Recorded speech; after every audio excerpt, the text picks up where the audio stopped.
Mister বিনের নাম শুনেছো? Mister বিন অক্সফোর্ডের ছাত্র ছিল। মিস্টার বিন যখন অক্সফোর্ডে পড়ে তখন তার খুব স্বপ্ন সে নাটিকা করবে। থিয়েটারে সে ভর্তি হয়। থিয়েটারে ভর্তি হওয়ার পর থিয়েটার তাকে একটা ডায়লগ দেয়, সে ডায়লগটা বলতে পারে না। তো তারা বলে তুমি যদি ডায়লগ না বলতে পারো তাহলে তুমি কি নাটক করবা, তাকে বের করে দেয়। মিস্টার বিন চিন্তা করলো আমি ডায়লগ বলতে পারি না, কিন্তু আমি এমন একটা নাটক আবিষ্কার করব যে নাটকে কোনো ডায়লগ দিতে হবে না। 3 বছরের মাথায় মিস্টার বিন এমন একটি মুখ অভিনয় আবিষ্কার করলেন, পুরো বিশ্বরে এত আলোড়ন তৈরি হয়েছে, পরবর্তী অক্সফোর্ড থিয়েটার তাকে নিয়ে পুরস্কৃত করেছে। এরপর তুমি বলো তোমাকে অনর্থক সৃষ্টি করেছে আল্লাহ? আল্লাহ তোমাকে অনর্থক সৃষ্টি করেছে? আল্লাহ তোমাকে অনর্থক সৃষ্টি করেনি। তুমি একটু কালো হলে মন খারাপ করো, হ্যাঁ আমি কালো, আমাকে কেন আল্লাহ অনর্থক সৃষ্টি করেছে? মন খারাপ করো না, করো না। আল্লাহ বলছে you are the noblest nation, you are the best nation, তুমি সেরা জাতি। এই বিশ্ব জগতে যা আছে আমি সবকিছু তোমার জন্য সৃষ্টি করেছি। আর তোমাকে সৃষ্টি করেছি ওমা খালাকতুল জিন্না ওয়াল ইনসা ইল্লা লিয়াবুদুন, আর তোমাকে আমি সৃষ্টি করেছি শুধুমাত্র আমার ইবাদত করার জন্য, শুধুমাত্র আমার দাসত্ব করার জন্য। আর বিশ্ব জগতে যা আছে সবকিছু সৃষ্টি করেছি শুধু তোমার দাসত্ব করার জন্য, আর তুমি শুধু করবে আমার দাসত্ব। ধারণা আছে? তার মানে তুমি মনে করো, আমি মনে করো আমরা অযথা আল্লাহ তাআলা আমাদেরকে তৈরি করেছে, অযথা।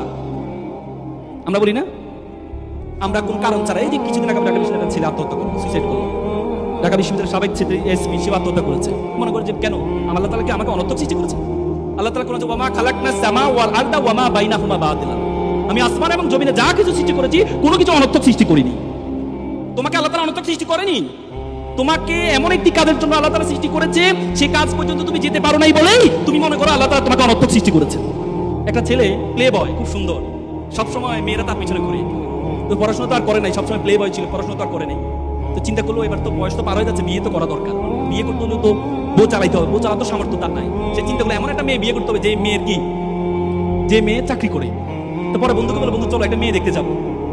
বন্ধু তো ভাবছে যে তার পিছনে সুন্দর সুন্দর মেয়েরা ঘুরে, এমন এক বিশ্ব সুন্দরীকে আজকে দেখতে যাবে, একটা দেখা তো তার খুব শখ।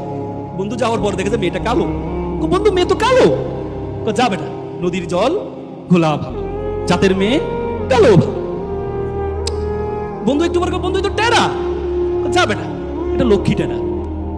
মানে তার যতগুলো উইকনেস আছে প্রত্যেকটা উইকনেস ইউনিকনেসে পরিণত হয়েছে শুধুমাত্র তার যোগ্যতার কারণে, শুধুমাত্র তার যোগ্যতার কারণে। আর তুমি মানে তোমাকে অনর্থক সৃষ্টি করেছে? তুমি মনে করো সুন্দর সুন্দর আল্লাহ মিলিয়ে দেন? না, আল্লাহ যোগ্যতা সুন্দর দুটাই মিলায় নাকি? কোরআনে বলছে আত-তাইয়্যিবাতুল লিত-তাইয়্যিবাল খাবিসাতুল লিল-খাবিসা। আল্লাহ কোরআনে বলছে তা আমি ভালোর জন্য ভালো রাখি আর খারাপের জন্য খারাপ রাখি। বুঝো না? শুধু সুন্দর দেখলে তোমরা মনে করো সুন্দর মানে অনেক কিছু না। সক্রেটিস একটা চমৎকার কথা, beauty can not escape from calumny, সৌন্দর্য কখনো কলঙ্ক থেকে মুক্ত থাকতে পারে না। তো সুতরাং সবসময় সুন্দরের পিছনে ঘুরিও না।